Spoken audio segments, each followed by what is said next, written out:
Okay, as I mentioned before, I'm going to try and record the lecture, and hopefully it'll help you to process the information regarding the immune system better. So what we're going to start with is we're going to introduce ourselves. We're going to introduce the idea of the host defenses, the idea of two different systems, the innate immunity and the acquired immunity, and three lines of defense in the systems. So host defenses can be separated in the non-specific system that is present in every person from the very beginning of life, from the very birth, and it consists of the first line of defense, so-called first line, that includes various physical, chemical, and genetic barriers. So it often prevents the penetration of the anatomical barriers by microbes. We're talking about skin, we're talking about mucosal surfaces, we're talking about certain genetic determinants that defines our lack of susceptibility to certain infections. Second line of defense involves various cellular and molecular mechanisms which are not specific to a particular type of a bug, of a microbe, and will more or less equally well, or not very equally well, protect us against either virus or fungi or bacteria or whatnot. So this second line of defense will be very tightly intertwined with the third, the specific line of defense, the acquired immunity, which can be acquired naturally or artificially, but the point is that this branch of immunity is developed upon the exposure of certain cells to the very specific pathogen, and this defense is going to be specific to that pathogen, and in most cases the specific recognition of the pathogen, that specific defensive strategy against the pathogen, will be retained for a lifetime, at least for a very long time. So as we mentioned, the defense mechanisms can be innate and non-specific, or acquired and specific. And innate non-specific mechanisms of defense, they always at work. They never rest. They don't need any time to start building a protection.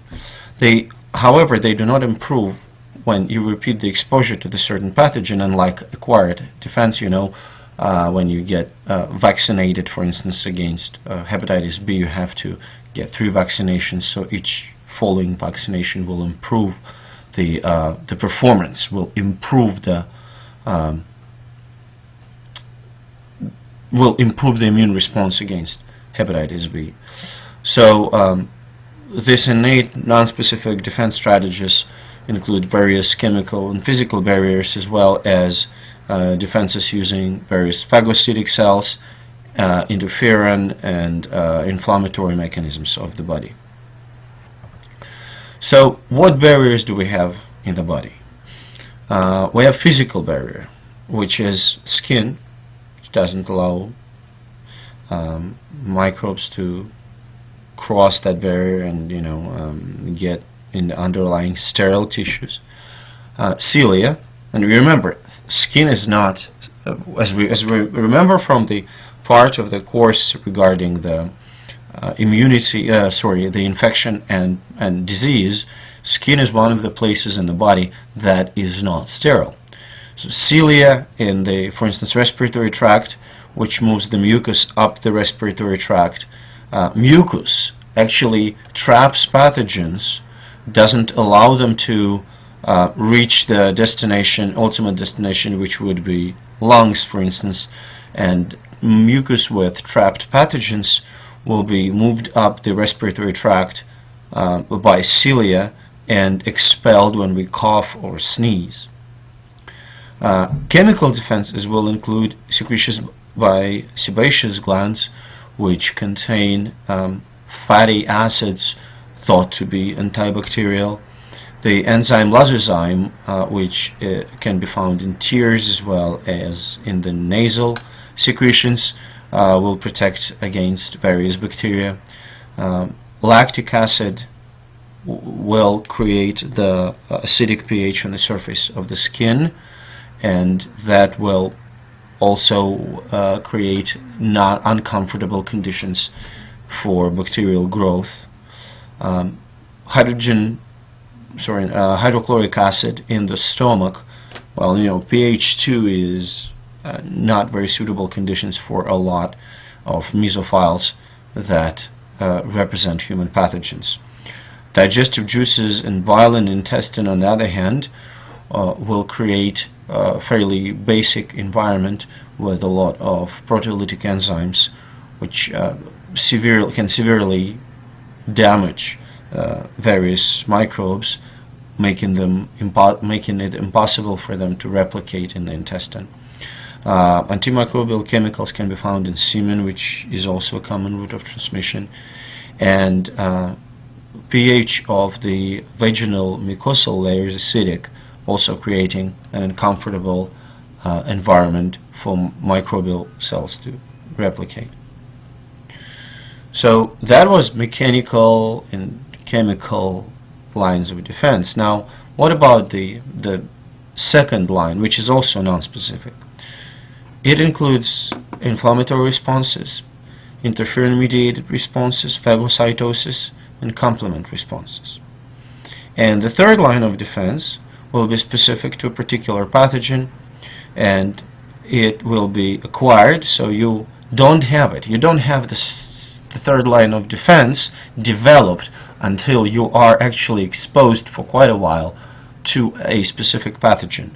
And that exposure can be natural, such as an infection or transmission of maternal antibodies via breast milk, or it can be artificial, either via vaccination or injecting intravenously the immune serum from the patient who has mounted that acquired response already against the same pathogen current patient is exposed to.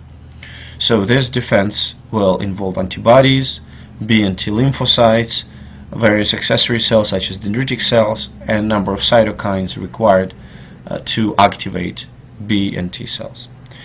So in fact, immunology is the science that studies all the features of the body's non-specific second line of defense and specific acquired third line of defense. So when we talk about the immune system, we talk about, first of all, the immune surveillance.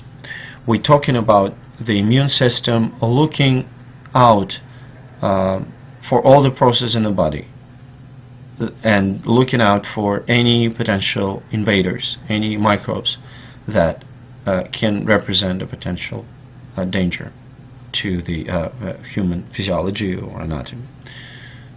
It recognizes those foreign microbes, not necessarily only microbes, any type of foreign material. It can be a toxin that can come from, let's say, spoiled food.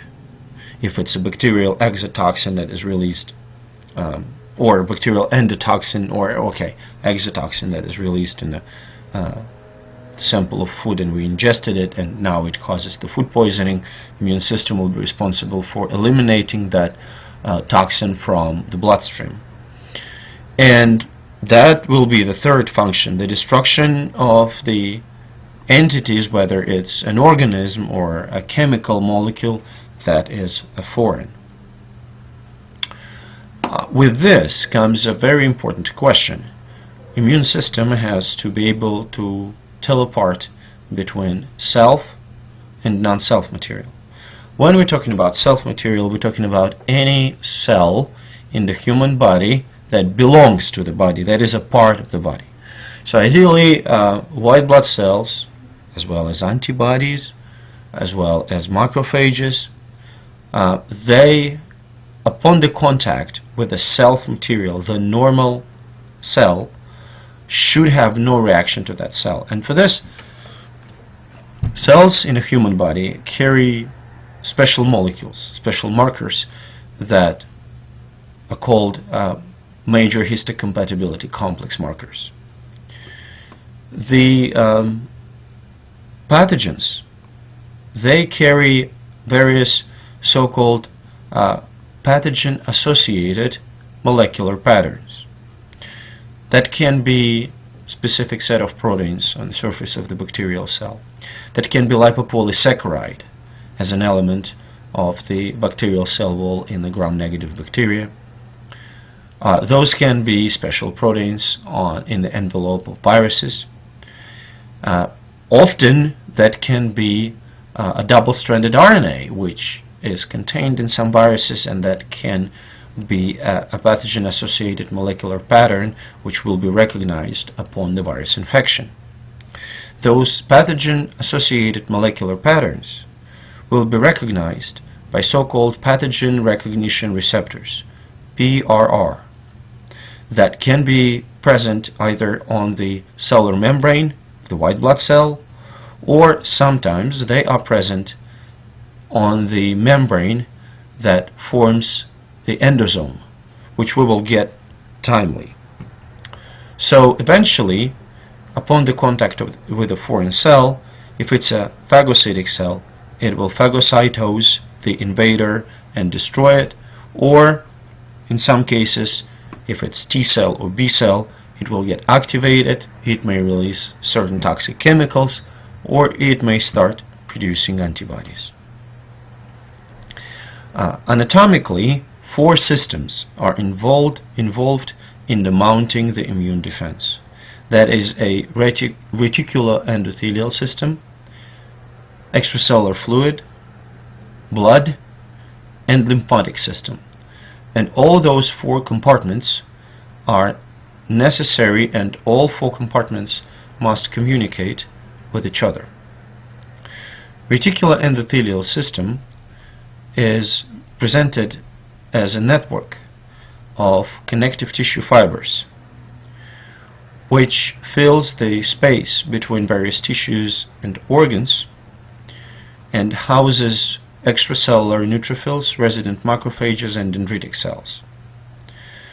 Part of reticular endothelial system is considered to be thymus, lymph nodes, and spleen, and as you see, those organs can be included anatomically not only in the reticular endothelial but also in the lymphatic system.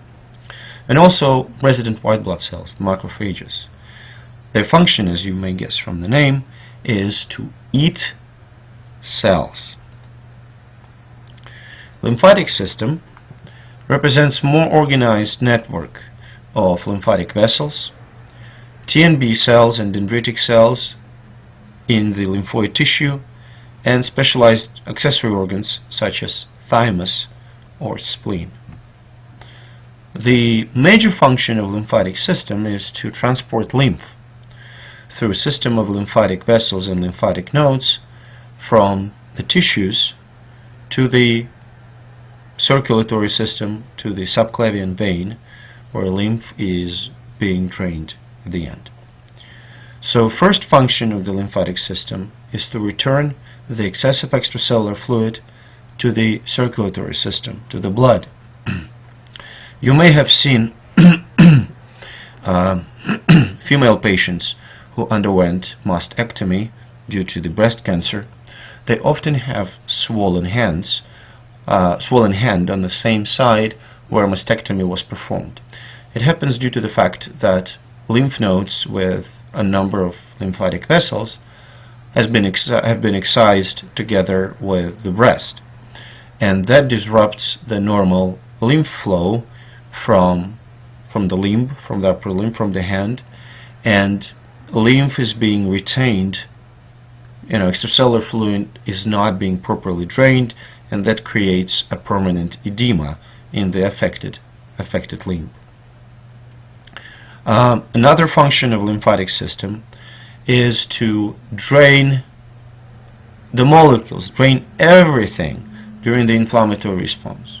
So development of inflammatory response and release of various inflammatory mediators and fragments of tissue and whatnot, and toxins and arachidonic acid metabolites and everything into the extracellular fluid, now these molecules are being drained by a lymphatic system through the network of lymph nodes, and all the cells, all the T and B lymphocytes that reside in the lymph nodes now are exposed to those molecules, stimulated. That helps to mount the proper immune response, proper specific immune response.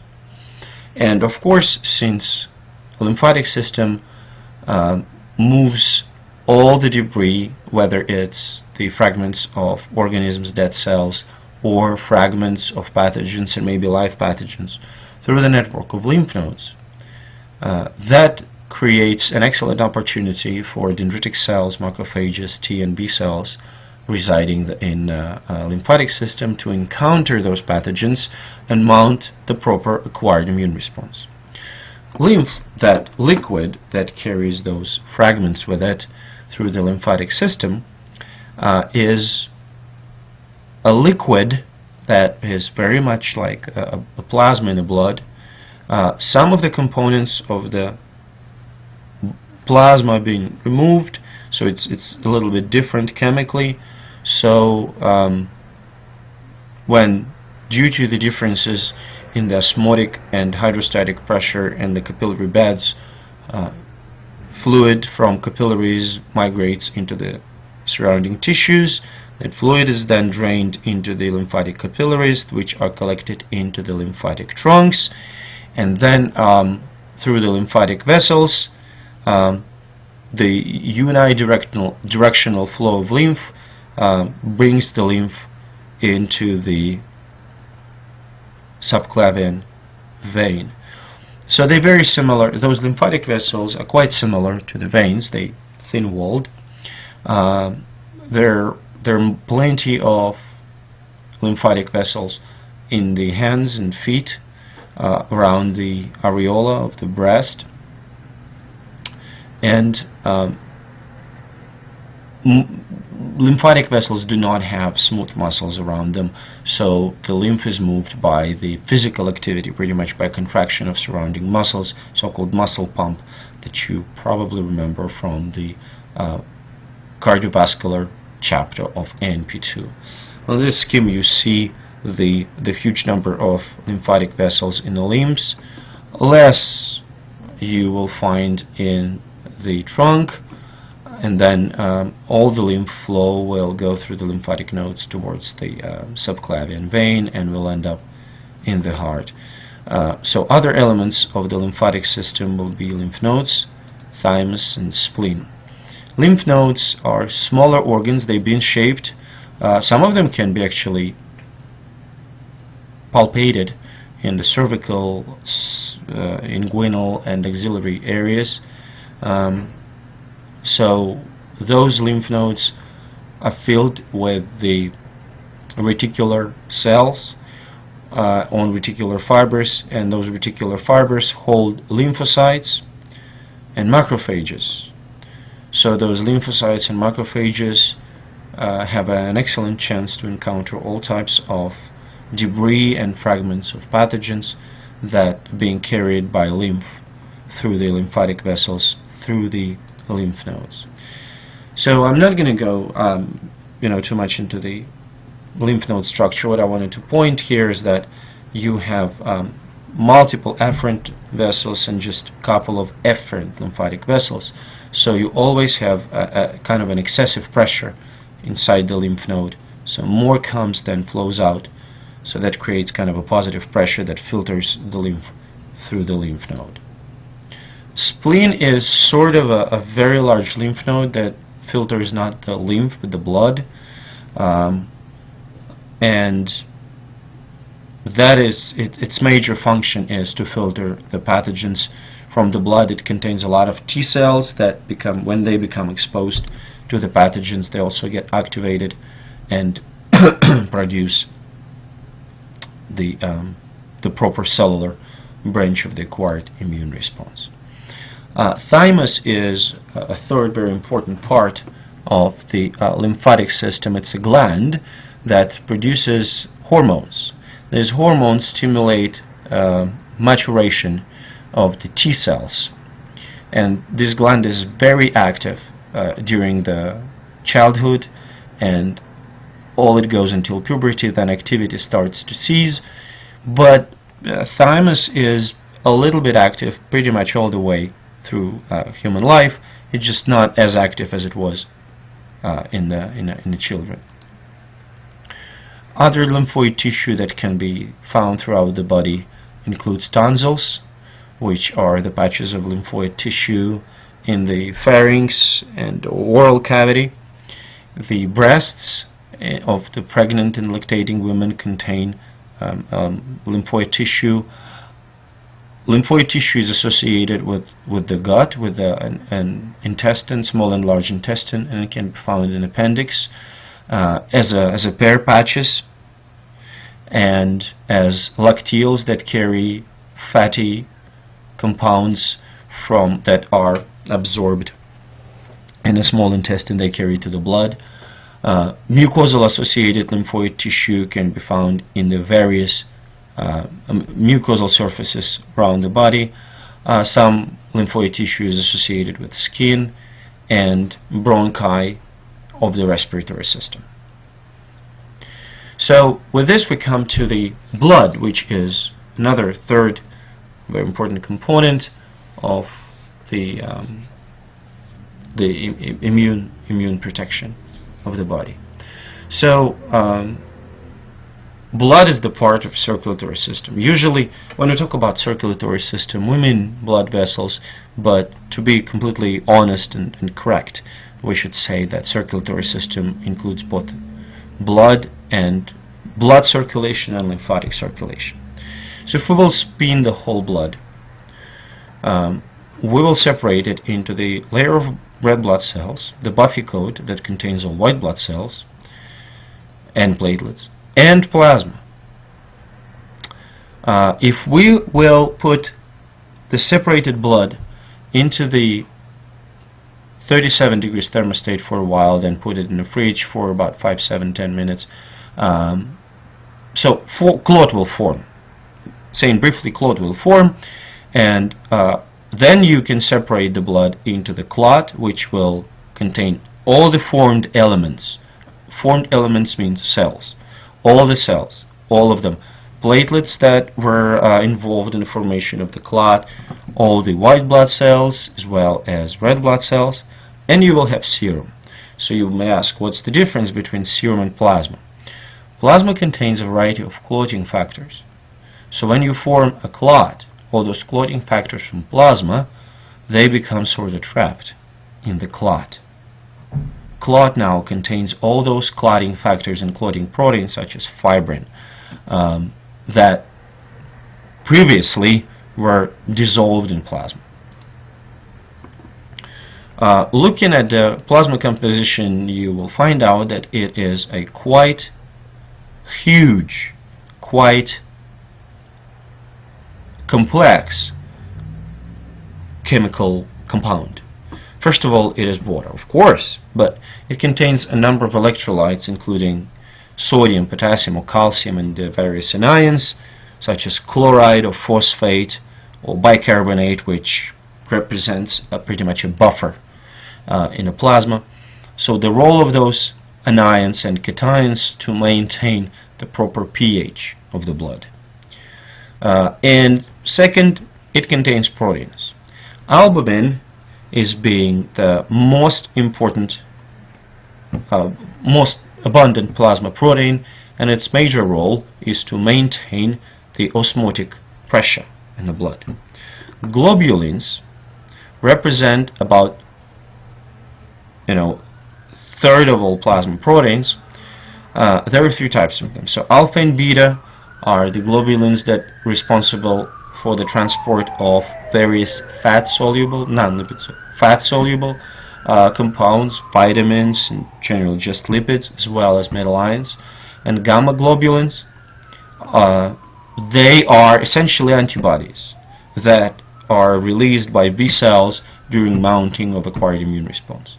Fibrinogen is a critical protein for the clot formation. The number of nitrogenous substances, which are not proteins, such as urea, they byproduct of the cellular metabolism. Various nutrients are constantly carried by the blood to the tissues, including glucose or lipids bound to the proteins or cholesterol. Respiratory gases are going to and from the tissues, and hormones that are released by organs of endocrine system are being transported by the blood as well. So what types of cells are we going to find in the blood? First of all, of course, red blood cells, and variety of white blood cells, and platelets, which we do not show here on this page. So all those blood cells come from so-called pluripotent stem cells in the red bone marrow. Blood cells are characterized by the relatively short lifespan, can be from days to a few months, so they are renewed on the regular basis.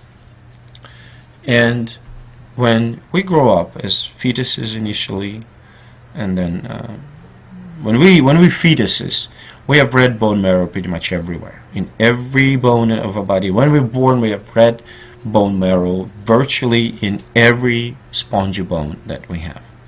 When we grow up, red bone marrow is retained in the heads of the humerus and femur, as well as in irregular bones such as vertebral column and pelvis, and flat bones such as ribs and cranial bones, the clavicles of our body. So these parts, pretty much this part of the human body, is responsible for the production of the various blood cells. Development of blood cells starts with the hematopoietic stem cell, which originates in the bone marrow, and it differentiates into the lymphoid stem cell and myeloid stem cell. Lymphoid stem cell gives rise to two lymphocytes, A granulocytic lymphocytes, T and B lymphocytes, which then become activated upon the encounter of the antigen.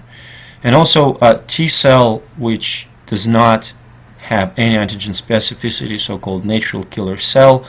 Again, it doesn't have specificity. It is not a part of acquired immunity. It is a part of innate immunity. So natural killer, it kills everything that's foreign without any distinction.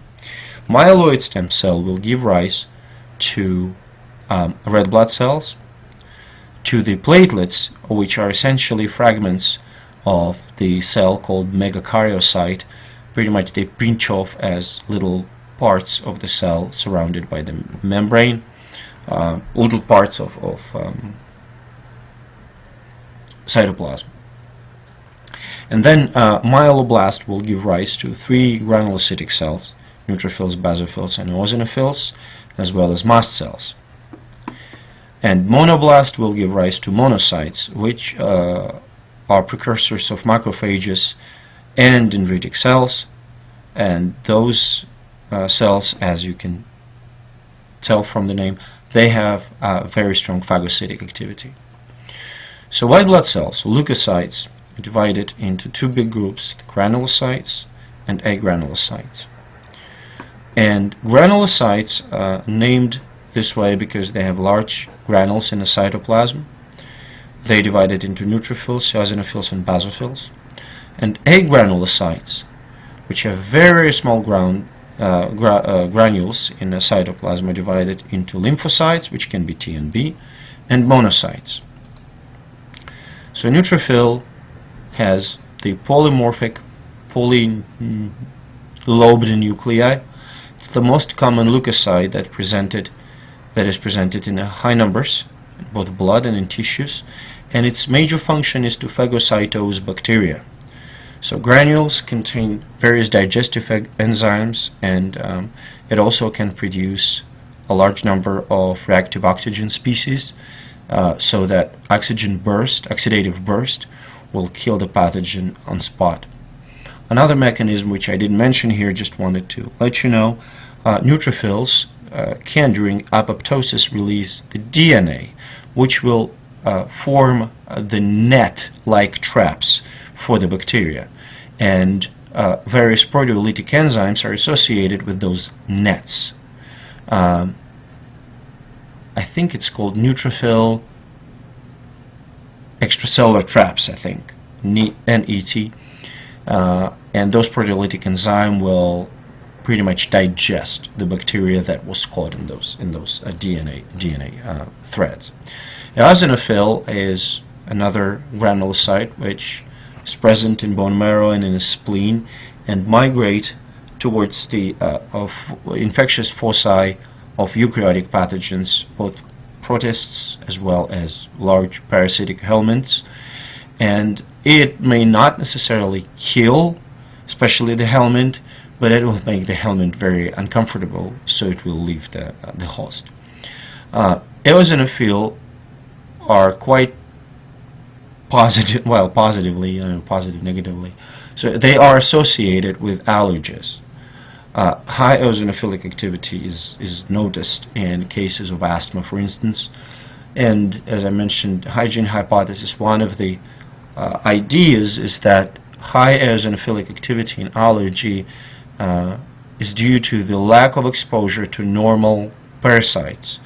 So studies of such autoimmune disease as inflammatory bowel disease demonstrated that presence of hookworms in the intestine actually attenuates the symptoms of the inflammatory bowel disease, apparently, so that now eosinophils can target, the immune system generally can target something it should, rather than our own intestinal tissue. Basophil is very rare cell, pretty much. They also important for the mounting the immune response against various eukaryotic pathogens. And when basophils become localized to a tissue, they proliferate into so-called mast cells, which also can produce various allergic responses. And there is a very strong association between the number of mast cells in the smooth muscles of the bronchi and the asthmatic symptoms. Agranulocytes are divided into two big parts: the lymphocytes, which can be divided into T and B cells. That's the second most common leukocyte. They represent the third line of defense, the acquired immunity. And monocytes.